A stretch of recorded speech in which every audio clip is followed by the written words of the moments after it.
Fala, pelos esportes, tudo bem? Vamos aqui para mais um vídeo com o GP de Miami, que foi bem interessante, rendeu muito assunto, né, nas redes sociais, né, com uma grande vitória do Verstappen. E nós vamos para a classificação da corrida. Verstappen ficou em primeiro, com 5 segundos de vantagem para Sérgio Pérez, que ficou em segundo, e em terceiro ficou Fernando Alonso. O restante da classificação está passando aí na tela, certo? A corrida foi muito legal. O Verstappen ele ganhou, né, saindo da nona posição na largada, e ele teve um ritmo muito forte de corrida. Isso já era demonstrado desde os treinos livres, certo? Em que ele já demonstrava ter um bom ritmo, demonstrava que ele estava superior até mesmo ao Pérez e com uma boa margem.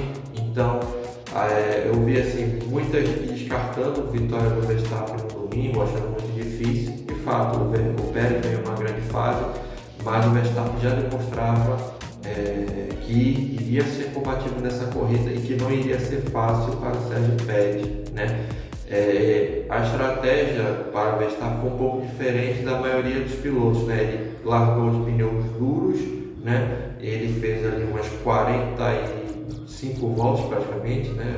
Basicamente. E depois ele colocou os médios para ir até o final, né?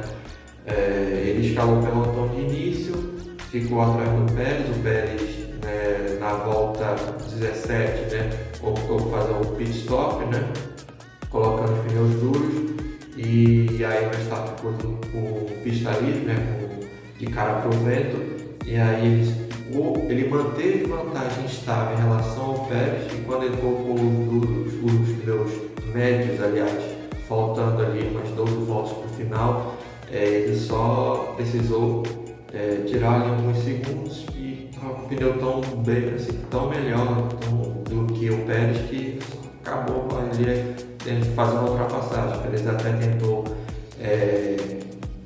assim, dificultar, mas não teve chance, né? O piloto mexicano não tinha muito o que fazer, certo? Sobre o Sérgio Pérez, ele conseguiu a pole position, né, de uma forma até inesperada, e a gente vai até aqui falar um pouco, quando for falar do Leclerc, né, sobre o que aconteceu na classificação, mas de uma forma um pouco inesperada ele conseguiu a pole. Eu mesmo, assim, o Pérez já demonstrava na entrevista que não acreditava muito no que estava acontecendo, porque ele tinha declarado abertamente que estava tendo dificuldade para se acostumar com a pista de Miami, certo? E na corrida ele não achou um bom ritmo em relação ao Verstappen. Ele até abriu uns 15 segundos em relação ao terceiro, ao Alonso, no final, né, no meio ali para o final, no segundo stint, ambos com os pneus duros, mas o Pérez faltou ser combativo. Ouvi dizer que a Red Bull facilitou para o Verstappen por causa das estratégias, mas gente, a gente tem que prestar atenção em alguns detalhes. A melhor estratégia para quem larga de frente era largar com os pneus médios, porque tem melhor aderência na largada. Pneus duros têm menor aderência, né? E também menor janela para aquecer os seus pneus. Então, na largada, o Pérez corria um risco muito grande, se largasse de duro, de perder a liderança, de cair até no terceiro lugar, né? De perder posição. E queria dar trabalho para ele retomar as posições e escalar, né? E conseguir abrir vantagem lá na frente. Então, a situação ali do Pérez era largar com os médios, abrindo o máximo que pudesse para o pelotão, consolidando uma boa vantagem para o Verstappen, e nisso ele iria ter melhores chances, mas ele não conseguiu abrir para o Alonso. Ele manteve um bom tempo ali, 1,5 segundo, 2 segundos de vantagem, enquanto o Alonso, que também estava de médio, mantinha ali um bom ritmo. Então, gente, praticamente não tinha muito o que colocar como desculpa. O Verstappen foi melhor que o Pérez na corrida, e ponto. Não tem muito escapatória, né? Sobre o Alonso, né? Agora vamos falar um pouco sobre o Alonso. Alonso ele fez uma grande corrida, ele segurou muito o stint de médios, né? Como eu disse, ele manteve ali sempre o segundo lugar, né? Na primeira stint de médio, esticou bastante, foi o último dos que largaram com os pneus médios a parar, fazer a troca e colocar os pneus duros, né? E ele apresentou um ritmo de corrida muito forte e ele chegou a mais um pódio, terceiro lugar, terceiro pódio, aliás, quarto pódio, né, em 5 corridas, né, 75 pontos. Ele está bem consolidado ali na terceira posição do Mundial de Pilotos, né? Então, grande temporada do Alonso até o momento, ele vem muito forte, certo? Agora vamos falar um pouquinho sobre a Ferrari e Charles Leclerc. Leclerc está tendo muitos problemas com incidentes, né, de batidas. Na corrida ele não bateu, ele terminou até, se não me engano, foi o sétimo lugar na corrida. Foi a posição que ele acabou largando, sendo que na classificação ele tinha a chance de fazer ali uma primeira fila, né, terceiro lugar, e ele bateu na classificação. Lembrando que no treino livre 3 ele bateu no mesmo ponto onde ele bateu na classificação, certo? Isso mostra que o piloto ele não está bem, ele tá tendo problema, ele tem esse problema de constância, ele tem grandes corridas muito sólidas, momentos muito sólidos, momentos de brilhantismo, mas falta a ele uma capacidade de ser constante, de sempre, mesmo num dia ruim dele, fazer bons resultados ali, maximizar seus pontos, porque aí ele vai ter chance de ser campeão a partir do momento que ele tiver um carro nem seja igual ao melhor, né? Que seja ali segunda força ou primeira força pau a pau com outra equipe ou com seu companheiro de equipe. Enquanto isso fica complicado, ele tem muito talento, tem muito potencial para ser campeão, né? Um dos pilotos mais talentosos que eu acho assim, do grid, mas comete muito erro. Os pilotos da Ferrari vêm decepcionando também o Carlos Sainz, né? Fez uma corrida muito tímida, largou de terceiro lugar, não conseguiu avançar, foi punido por excesso de velocidade quando foi fazer o pit stop, né? E depois disso ficou ali apenas na quarta posição. Conquistou bons pontos, porém falta algo mais também para ele, falta ser constante também, tem momentos que ele anda muito mal, então o momento dos pilotos da Ferrari não parece bom. Embora eu goste da dupla, eu acho que eles têm características muito positivas que podem muito contribuir para a Ferrari. Contudo, eles não estão entregando bons resultados, certo? Partindo para a Mercedes, Hamilton e Russell ficaram numa situação parecida de sofrerem muito com a classificação, certo? Hamilton caiu no Q2, largou de 13º, Russell largou ainda em sexto, mas teve muita dificuldade de classificação, né? Esteve muito próximo a cair no Q2, nem larga entre os 10 primeiros. Porém, o Russell, né, ele conseguiu avançar até a quarta posição, né, e fazer ali um bom resultado, né? Aliás, o Sainz ficou em quinto, né? O Russell ficou em quarto, só uma correção lá atrás. O Russell avançou bem, conseguiu avançar para a quarta posição. E o Hamilton fez uma estratégia parecida com o Verstappen. Ele foi um outro que se deu bem, né? Ele largou com os duros, fez ali um bom ritmo, estava ali acompanhando bem o pelotão. Depois colocou o pneu médio, né, para o final, e aí ganhou várias posições e aí terminou em sexto, né? Passou o Leclerc, passou Tsunoda, passou também, né, o Magnussen, que ficou em décimo, né, um bom destaque da Haas, e conseguiu ali finalizar em sexto, conseguindo também bons pontos, né? A Mercedes ela precisa ali melhorar o seu ritmo, ela não está, tem momentos que ela está bem, momentos que ela não está tão bem. Ritmo de corrida ela mostra que está progredindo, mas em classificação está sofrendo muito. No Azerbaijão foi a mesma coisa, sofreu muito, e agora em Miami foi bem parecido, sofreu muito na classificação, na corrida tentou recuperar, conseguiu recuperar ali alguns pontos, mas ainda não está, ao meu ver, bom o suficiente, certo?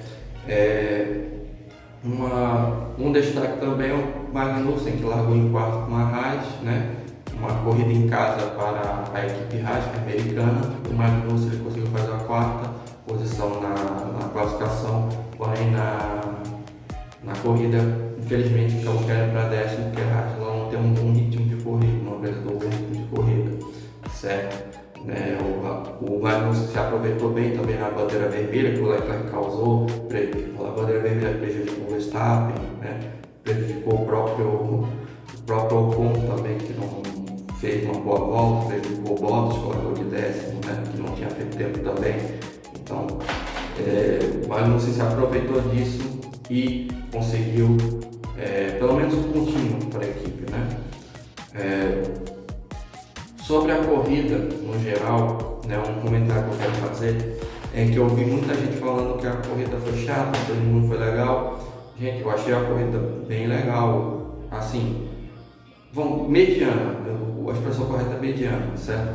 Não foi poço de ruindade, mas também não foi espetacular. Mas foi uma corrida com movimentações. O vencedor saiu de nono, né? Teve problema na classificação ali, deu azar com a bandeira vermelha na classificação, mas na corrida recuperou muitas posições, fez grandes ultrapassagens, fez ultrapassagem dupla, né? Tivemos uma disputa entre Leclerc e Magnussen muito boa, que teve na parte inicial da corrida, em que o Leclerc tentou passar o Magnussen devolveu, né? Aliás, o Magnussen antes passou o Leclerc depois tentou passar o Magnussen não deixou. No final, o Leclerc tentou passar o Magnussen deu o troco, depois o Leclerc deu um outro troco, né? E aí ele terminou na frente do Magnussen, né? Então, então a dinâmica da corrida foi interessante. Nós vimos o Lewis Hamilton avançar pelotão, certo? Nós vimos o Sainz e o Alonso tentarem ali disputar posições. Então a gente viu o dinamismo, né, na corrida. Não foi comparado, por exemplo, com o Azerbaijão, mas foi dinâmico, né? Tem até coisa mesmo da Indy, que a gente fala que foi dinâmica, mas se a gente for ver, quando o pelotão se estabelece, né, ele não tem tanta movimentação, né? A movimentação se dá muito antes de se formar um pelotão, ou então quando as estratégias de pelotões se cruzam, aí vão ter movimentações. Estou falando principalmente de circuito de rua e misto na Indy, por exemplo. Na Fórmula E, quando os pelotões estão se estabelecendo, ali tem umas trocas, mas quando no final o pelotão se estabelece, às vezes não tem uma troca de posição. Então, na Fórmula 1, nessa corrida, eu vi algo assim, movimentado, né? Foi uma corrida de mediana para boa. Para mim, foi até a corrida mais movimentada dessa temporada, né? Então, é algo assim, positivo, né? Em relação à corrida. Então, não vejo essa necessidade de criticar tanto. Acho que isso é muito influência de algumas opiniões de alguns canais, algumas pessoas que fazem uma exigência muito grande em relação às corridas, que querem que a corrida tenha um patamar de emoção que, vamos ver assim, que não existe no automobilismo, tipo, ficar trocando sempre primeiro e segundo, o piloto que sai de quinto vai para primeiro, vai cair para terceiro. Nem sempre isso acontece em várias categorias. Então, acho que teve um grau de exigência muito grande para essas análises, para algumas opiniões, aliás, a respeito da corrida, né? Em relação também a uma crítica que eu acho bem pontual é a artificialidade do evento, né? De colocarem ali um rapper para chamar piloto por piloto, né? Fazer um mini campinho de futebol americano, para anunciar. Assim, a ideia é legal, tenta fazer algo interessante que atrai o público. Isso é importante para a categoria, isso é importante para o automobilismo. Se ficar apenas em corrida, a rentabilidade dos eventos não vai ficar legal. Então, ter algum evento, alguma coisa chamativa faz parte, certo? Agora, realmente, algumas coisas para mim não ficaram legais. Tipo, ter ali mini campo de futebol americano, não é legal estar abordando outro esporte, né? Faz uma coisa ligada mais ao automobilismo, né? Eu acho que ter um rapper anunciando não é tanto o clima de automobilismo. Poderia fazer algo bem interessante, chamar algum locutor oficial, né, que cobre esporte nos Estados Unidos ou que cobre automobilismo, alguma coisa assim, anunciar piloto por piloto. Talvez seria até mais interessante, porém da forma que ficou, realmente ficou muito artificial, ficou muito, eles usam o termo cringe, né? Mas ficou muito artificial para mim, ao meu ver, certo? Sobre a classificação geral de pilotos, o Verstappen agora está com 119 pontos, Sérgio Pérez está com 105, né, 14 pontos atrás, e o Alonso está com 75, 30 pontos atrás do Pérez, certo? Está aqui também o Hamilton em quarto, né? E o restante está passando aí na tela. E uma outra dado interessante também, que a gente vai tratar aqui, é a classificação de construtores, né? A Red Bull está na frente, né, com 224 pontos. Em segundo está a Aston Martin, certo? Em terceiro está a Mercedes, em quarto a Ferrari, em quinto a McLaren, né?